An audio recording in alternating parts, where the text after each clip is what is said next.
Every stimulant explained. The story begins not inside a laboratory, but inside a plant. For millions of years, certain plants evolved a chemical that protected them from insects. That chemical was caffeine. Today, coffee beans, tea leaves, cacao, guarana, and dozens of other plants naturally produce it. Long before modern science existed, people discovered something unusual. Drinking certain plants changed how they felt. Sleepiness faded, energy returned. The mind felt clearer. Over time, coffee spread across the Middle East, Europe, Asia, and eventually the entire world. Today, billions of people consume caffeine every day, making it the most widely used psychoactive drug on earth. But caffeine works differently. From most stimulants, it does not flood the brain with dopamine. Instead, it blocks a molecule called adenosine. Throughout the day, adenosine slowly builds up, creating the feeling of tiredness. The longer you stay awake, the more adenosine accumulates. Eventually, your body demands sleep, but caffeine interrupts that process. As caffeine enters the bloodstream, it crosses into the brain and attaches to adenosine receptors, almost like placing a fake key into a lock. The receptor becomes occupied, but the brain never receives the signal that you're tired. Adenosine continues building, but the brain struggles to detect it. As a result, wakefulness increases, fatigue decreases, attention improves, reaction time can become faster. Caffeine also slightly increases dopamine activity, raises adrenaline, and can increase heart rate and blood pressure. Tasks that felt exhausting suddenly seem manageable. For students, shift workers, athletes, and millions starting their day, these effects can feel transformative, but the brain adapts. With repeated exposure, adenosine receptors become more sensitive. The same cup of coffee may no longer feel as strong. More caffeine becomes necessary. Tolerance develops. And if caffeine is suddenly removed, fatigue returns. Headaches appear. Concentration becomes difficult. For most healthy adults, these symptoms are temporary, but they reveal something important. Even the world's most common stimulant can alter the brain. Caffeine did not just become a daily habit, it became part of humanity's endless pursuit of more energy, more productivity, and more wakefulness. But caffeine is only one way to stimulate the brain, because hidden inside another familiar plant was a chemical that would become far more addictive: nicotine. Hidden inside the leaves of an ordinary-looking plant is one of the fastest-acting stimulants on earth: nicotine. For thousands of years, people cultivated tobacco for ceremonies, medicine, and recreation. Long before scientists understood the brain, people knew tobacco could increase alertness, reduce fatigue, sharpen attention, and create satisfaction. As tobacco spread across the world, so did nicotine. Today, nicotine is delivered through cigarettes, cigars, chewing tobacco, nicotine pouches, and electronic cigarettes. Different products, same nicotine. Unlike caffeine, which blocks tiredness, nicotine directly activates receptors inside the brain. When inhaled, it can reach the brain in as little as 10 to 20 seconds. There, it attaches to nicotinic acetylcholine receptors, almost like switching on tiny electrical circuits. Throughout the brain, dopamine is released into the reward system. Norepinephrine raises alertness. Acetylcholine improves attention. Adrenaline prepares the body for action. Heart rate increases. Blood pressure rises. Some users feel calm. Others feel energized. Both effects can come from the same chemical, depending on the person and the dose. But nicotine's effects rarely last long. As nicotine levels fall, the brain starts demanding more, because unlike caffeine, nicotine strongly activates the brain's reward pathways. Every dose reinforces the behavior that delivered it, teaching the brain to seek nicotine again and again. With repeated exposure, the brain adapts. More nicotine becomes necessary to produce the same effect. Tolerance develops. Without nicotine, many users experience irritability, difficulty concentrating, restlessness, anxiety, and powerful cravings. Not because nicotine creates real energy, but because the brain has adapted to functioning with it. This ability to reshape behavior is one reason nicotine became one of the most addictive substances ever discovered.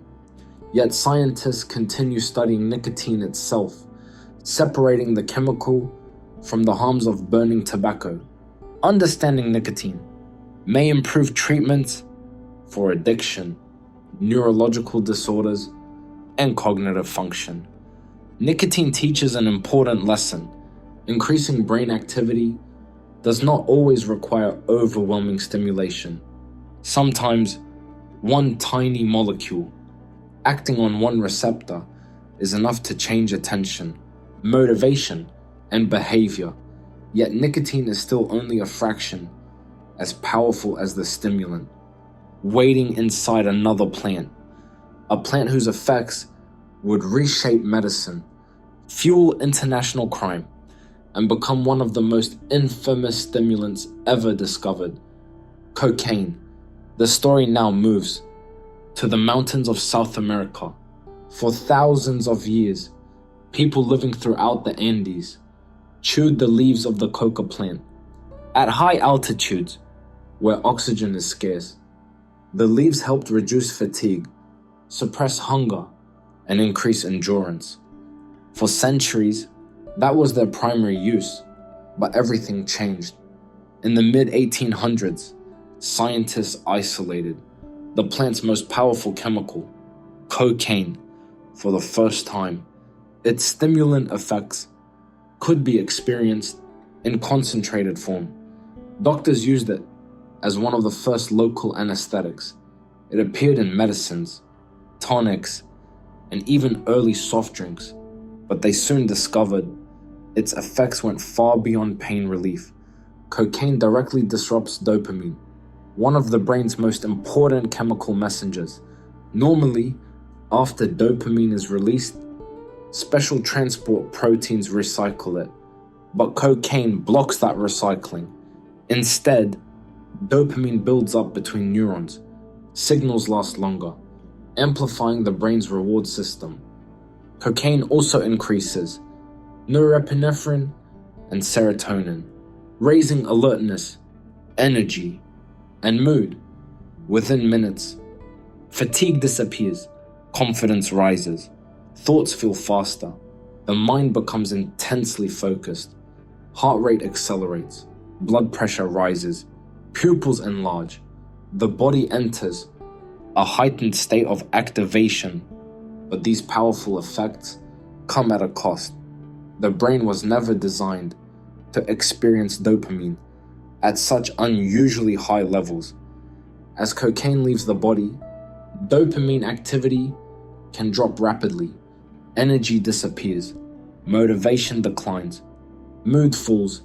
Many users feel exhausted, restless, or emotionally flat.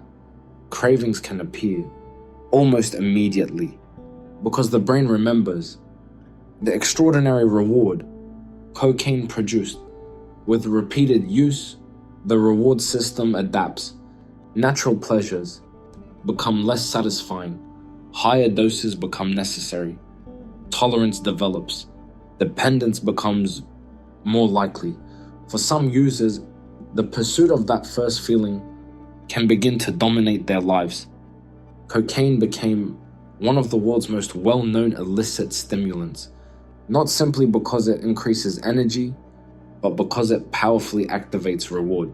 Yet even cocaine would eventually be overshadowed because scientists would soon create an entirely new family of stimulants, not extracted from plants, but designed inside laboratories.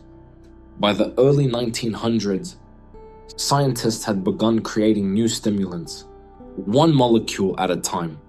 One of the first major discoveries was amphetamine. At first, it was developed for medicine, not recreation. Doctors prescribed amphetamines for nasal congestion, fatigue, depression, and eventually ADHD and narcolepsy. During World War II, their use expanded dramatically. Soldiers received amphetamines to stay awake, remain alert, and continue operating without sleep. Unlike cocaine, which mainly blocks dopamine recycling, amphetamines work more aggressively. As amphetamine reaches the brain, it enters nerve cells directly. Then, instead of simply blocking neurotransmitters, it forces them out.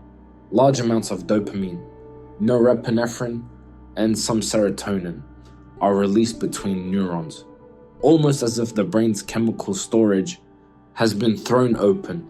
Wakefulness rises, concentration improves, fatigue fades, reaction speed increases, the desire to sleep weakens. Many users feel productive, focused, motivated, and unusually engaged. Heart rate increases, blood pressure rises, breathing becomes faster. These effects explain why amphetamines remain valuable medicines. For ADHD, they can improve attention, reduce impulsive behavior, and make tasks easier to complete. For narcolepsy, they help maintain wakefulness. When used under medical supervision, they can dramatically improve quality of life. But the same systems that make them useful also carry serious risks. Repeatedly flooding the brain with dopamine changes the reward system. Over time, the same dose produces weaker effects. Tolerance develops. Larger doses may become necessary. Dependence can occur. Without the drug, many users experience fatigue, difficulty concentrating, low motivation, and an overwhelming desire to sleep. Amphetamines prove something new. A stimulant did not have to come from nature. It could be engineered, refined, and made even more powerful. Because soon, researchers would make one small chemical change that dramatically increased a stimulant's ability to enter the brain. As researchers experimented with amphetamine, they added one small chemical group, a methyl group. It seemed almost insignificant, but inside the body, it changed everything. The result was methamphetamine. At first, methamphetamine was developed for legitimate medical purposes. Doctors prescribed it for obesity, narcolepsy, and in some cases, ADHD. But methamphetamine entered the brain far more efficiently. That small modification helped it cross the blood-brain barrier faster, and once it arrived, its effects became far more intense. Like amphetamine, methamphetamine enters nerve cells and forces out dopamine, norepinephrine, and serotonin. But methamphetamine goes further. It releases greater amounts of dopamine. It remains active longer, and its effects can last for many hours. Sleepiness disappears. Fatigue becomes difficult to notice. Attention narrows. Motivation rises sharply. Simple tasks can feel incredibly rewarding. Some users feel confident, focused, and almost unstoppable. Thoughts race. Appetite decreases. Many stay awake for extremely long periods. Heart rate rises sharply. Blood pressure increases. Breathing becomes faster. Body temperature may climb. This is why methamphetamine can produce some of the strongest stimulant effects of any commonly encountered drug. But extraordinary stimulation comes with extraordinary risk. The brain's reward system is pushed far beyond normal limits. Repeated exposure forces the brain to adapt. Dopamine function changes. Ordinary pleasures become less satisfying. Tolerance develops. Dependence can form quickly. Without the drug, many users experience exhaustion, low mood, difficulty concentrating, powerful cravings, and a reduced ability to feel pleasure. Long periods of heavy use may also affect memory, judgment, sleep, and emotional regulation. Despite these risks, methamphetamine still has limited medical uses. In carefully controlled doses, it may be prescribed for certain cases of ADHD and severe obesity when other treatments have not worked. But outside medical supervision, its powerful effects have made it one of the world's most notorious stimulants. Methamphetamine demonstrated something important. Small changes to a molecule can create enormous differences inside the human brain. But most people prescribed stimulant medication today receive something different. Medications designed to improve attention while reducing unnecessary risk. One of the most well-known is Adderall. Unlike the stimulants discussed so far, Adderall is not a single drug. It is a combination of different amphetamine salts designed to provide more consistent effects throughout the day. Today, Adderall is one of the most widely prescribed medications for ADHD. For millions of people, it has become an important tool for improving focus, attention, and self-control. Adderall works through many of the same systems as amphetamine itself. As it reaches the brain, amphetamine molecules increase. Dopamine and norepinephrine, the chemicals involved in motivation, attention, and alertness. But in ADHD treatment, the goal is not overwhelming stimulation. The goal is balance. For people with ADHD, brain networks involved in attention, planning, and impulse control often communicate less efficiently. By increasing dopamine and norepinephrine, Adderall helps strengthen these circuits. Distractions become easier to filter. Thoughts become easier to organize. Tasks become easier to begin. Attention lasts longer. Many patients do not describe feeling high. They describe feeling normal. For students, work that once felt impossible may become achievable. For adults, daily responsibilities become easier to organize. These effects have made Adderall one of the most effective treatments for ADHD. But like every stimulant, Adderall carries risks. It still increases dopamine. Within the reward system, misuse increases the chance of harm. Heart rate may rise. Blood pressure can increase. Sleep may become difficult. Appetite often decreases. Abruptly stopping can leave some users feeling tired, unmotivated, or unable to concentrate. For this reason, Adderall should only be taken under medical supervision. Adderall shows something important. The same chemicals capable of abuse can also become life-changing medicines when used appropriately, because the difference is not always just the drug, it is the dose, the purpose, and how it is used. But researchers wanted something smoother, longer lasting, and harder to misuse. The result was Vyvanse, chemically known as lisdexamfetamine. Unlike Adderall, Vyvanse is not immediately active. It is a prodrug, meaning it produces little effect until the body transforms it.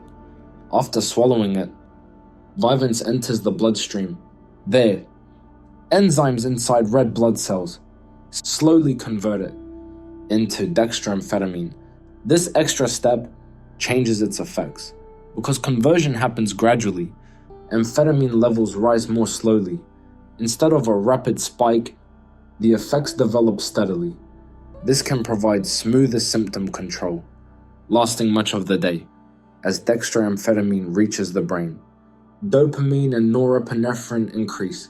Communication between neurons becomes more efficient. Attention improves.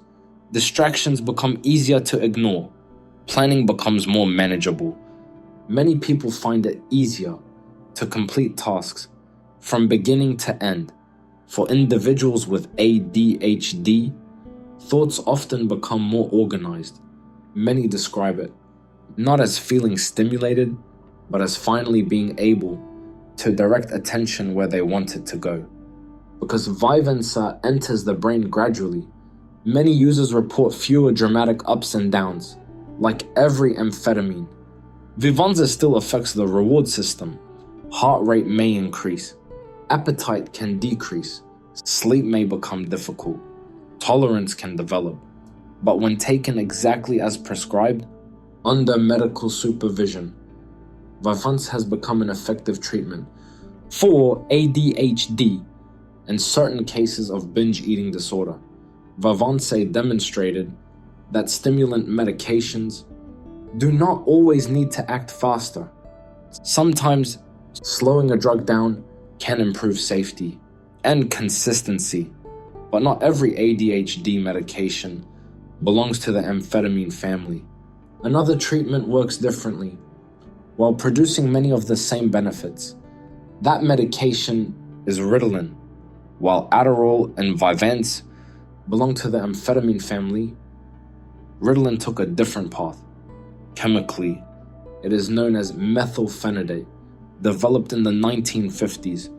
Ritalin was originally studied for fatigue, depression, and age-related cognitive decline, but researchers later discovered its greatest benefit was improving attention and reducing impulsive behavior. Today, it remains one of the most commonly prescribed medications for ADHD. As Ritalin reaches the brain, neurons are constantly releasing dopamine and norepinephrine. Normally, these chemicals are quickly recycled, but Ritalin slows that process. Instead of forcing dopamine out, like amphetamines, Ritalin mainly blocks the transport proteins that remove dopamine and norepinephrine. As a result, these chemicals stay active longer. Communication between neurons becomes stronger. For many people with ADHD, attention becomes easier to maintain. Distractions feel less overwhelming. Thoughts become more organized. Many patients describe the feeling not as more energetic, but as more in control. The mental noise begins to quiet. Conversations become easier to follow. Instructions become easier to remember. Responsibilities feel less overwhelming. Like every stimulant, Ritalin can affect the body. Heart rate may increase. Blood pressure can rise. Appetite often decreases. Sleep may become difficult. With repeated use, tolerance can develop, requiring careful adjustment under medical supervision. But when used appropriately, Ritalin has helped millions improve concentration and daily functioning. It demonstrated something important. Stimulants do not all need to work the same way to produce similar results. Some release more dopamine. Others simply allow the brain to use the dopamine it has already released more effectively. But researchers soon asked a different question. What if a medication could promote wakefulness without producing the same powerful stimulant effects? The answer was Modafinil. Unlike the stimulants discussed so far, Modafinil was not designed to make people feel energized. It was designed to keep them awake.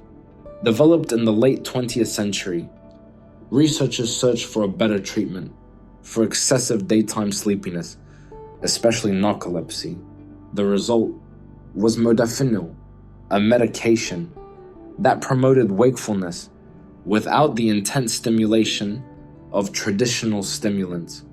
Unlike amphetamines or methamphetamine, modafinil does not flood the brain with massive dopamine. Instead, it produces subtle changes across several systems.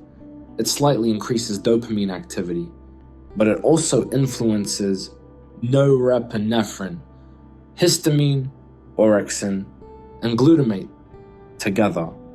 These systems help regulate alertness, attention, and wakefulness. Instead of producing a rush, sleepiness slowly fades, mental fog clears, attention improves, the desire to sleep decreases. Many describe feeling awake, focused, and mentally sharp, without feeling overly stimulated. For people with narcolepsy, shift work sleep disorder, or obstructive sleep apnea, these effects can make everyday life far easier, because modafinil produces less dopamine activation than many traditional stimulants. Its dependence potential appears lower, but lower does not mean zero. It still carries risks: headaches, insomnia, anxiety, increased heart rate, and in rare cases, serious skin reactions. Outside medicine, modafinil became known as a so-called smart drug. Students, professionals, and military organizations have explored its ability to improve wakefulness during long periods without sleep, but research suggests its benefits are often greatest when treating genuine sleep disorders rather than enhancing healthy individuals. Modafinil showed that stimulants do not always need to strongly activate the reward system. Sometimes helping the brain stay awake is enough. And although the stimulants covered in this video may appear very different, they all reveal the same truth. Tiny molecules can dramatically alter how the brain functions, changing attention, energy, motivation, emotion, and behavior. From a simple cup of coffee to some of the most powerful stimulants ever created, these substances have transformed human history. They have helped people stay awake, improve focus, treat neurological disorders, increase productivity, and even save lives. But they have also shown how delicate the brain's chemical balance really is. Because stimulants do more than create energy. They alter the systems responsible for attention, motivation, reward, wakefulness, and even survival itself, making them some of the most influential and scientifically fascinating compounds ever discovered.